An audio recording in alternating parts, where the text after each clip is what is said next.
নমস্কার বন্ধুরা, আমাদের তো এখন বিয়ের সিজন চলছে, তোমরা সবাই জানো।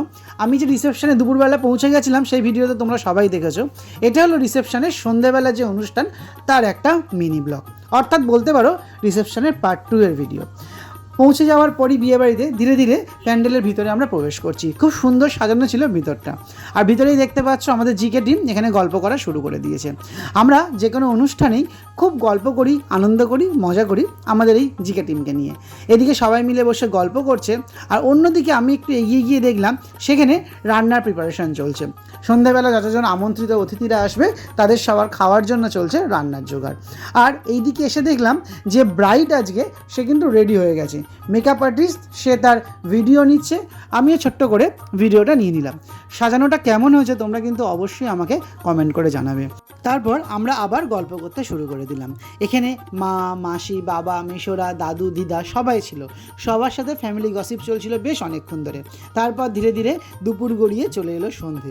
আর বিয়েবাড়ির সন্ধে মানে অবশ্যই নাচ, গান এবং হুল্লোড়। সেই তালে তালে আমাদের ছোটো মাসি, দিদি, মা, বড় মাসি, সেজো মাসি সবাই মিলে খুব নাচছিল। এদিকে পুতুল দিয়েও ছিল। বাচ্চারা, বড়রা সবাই মিলেই কিন্তু এখানে আমরা আনন্দ করি। তারপর চলে গেলাম ফুচকা খাওয়ার জন্য। এখানে সবাই মিলে অনেকক্ষণ ধরে অপেক্ষা করছিলাম কখন ফুচকাগুলো রেডি হবে। দেখতেই পাচ্ছ সবাই কিন্তু এখনও রেডি হয়নি। আর দিকে কিন্তু মাসির নাচ বন্ধ নেই।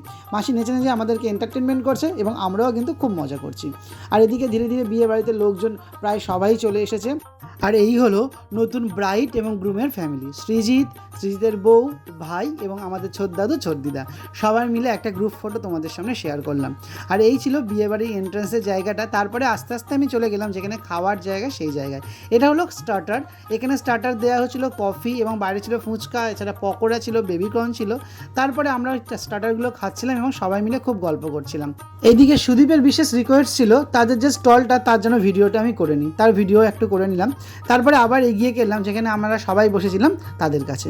সবাই মিলে অনেকক্ষণ ধরে গল্প, আড্ডা, মজা করলাম, কফি খেলাম এবং সবার সাথে কুশল বিনিময় করলাম। এটাই তো বিয়েবাড়ির মজা। এদিকে দেখতে দেখতে আমাদের কিন্তু আর এক নতুন বউ, সেও কিন্তু চলে এসছে আমাদের মাঝে। এই যে সবুজ শাড়ি পরে, এবং মাসির নাচ কিন্তু বন্ধ নেই। সবাই মিলে নতুন বউয়ের সাথে আলাপও করা হলো এবং তারপরে সবাই খুব টায়ার্ড হয়ে গেছে। তাই বাইরে এসে সবাই দেখতে পাচ্ছ হাওয়া খাচ্ছে এবং বাইরে যে পাশে মাঠ রয়েছে সেই মাঠের ঠান্ডা হাওয়াতে এসে একটু শরীর জিরিয়ে নিচ্ছে। বিয়েবাড়ির ভিতরটা কিন্তু প্রচণ্ড গরম ছিল। তারপর ধীরে ধীরে আমরা চলে গেলাম খাওয়ার জায়গায়। এখানে আমি আর তাপসী পাশাপাশি বসেছি। এছাড়া এখানে মা, মাসি, মামি এবং আমাদের নতুন বৌমা সবাই কিন্তু এখানে একসাথে বসেছে। এখানে খাওয়ার আইটেমে কি কি খাওয়ানো হয়েছিল সেটা নিয়ে কিন্তু আমি আর একটা নতুন ভিডিও করব। সেটি দেখার জন্য অবশ্যই কিন্তু আমার পাশে থাকতে হবে এবং আমার এই ভিডিওটি যদি ভালো লাগে অবশ্যই লাইক, শেয়ার এবং কমেন্ট করে দেবে। এই হলো আমাদের জিকে টিমের কিছু ফটো তোমাদের জন্য রেখে দিলাম। কেমন লাগছে এবং কোন ফটোটা তোমাদের ভালো লাগছে অবশ্যই কিন্তু আমাদেরকে কমেন্ট করে জানাবে। এতক্ষণ ধরে আমার ভিডিওটা দেখার জন্য অনেক অনেক ধন্যবাদ। এবং আমাদের যে নতুন বরকনে তাদেরকে তোমরা সবাই আশীর্বাদ করবে, তাদের নতুন জীবন যেন খুব ভালো কাটে। Thank you for watching.